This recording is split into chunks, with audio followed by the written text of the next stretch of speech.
10-35 വർഷം മുമ്പ് വരെ കേരളത്തിൽ വളരെ സർവ്വസാധാരണമായി കണ്ടുവന്നിരുന്ന ഒരു മരമാണ് ആത്തച്ചക്ക.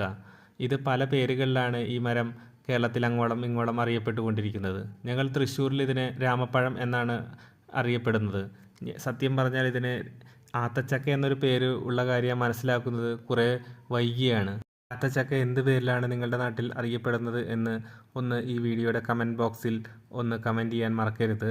പണ്ടുകാലത്ത് നമ്മുടെ വീട്ടിലും പറമ്പിലൊക്കെ യാതൊരു പരിചരണവും ഇല്ലാതെ തനിയെ മുളച്ചും അല്ലാതെയും വളർന്നു വന്നിരുന്ന ഒരു പഴമാണ് ആത്തച്ചക്ക. അപ്പോൾ ഇന്നത് വളരെ റയറാണ്. പുതിയ തലമുറയിൽപ്പെട്ട കുട്ടികൾക്ക് ആത്തച്ചക്കയുടെ മരത്തെ കണ്ടാൽ പോലും അറിയില്ല.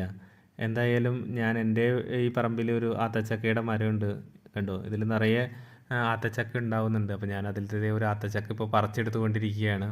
അപ്പോൾ ഇത് നമ്മൾ പഴുക്കാൻ കാത്തു നിൽക്കരുത്. പഴുക്കുന്നതിന് മുമ്പ് നമ്മളിത് പറിച്ച് വയ്ക്കണം.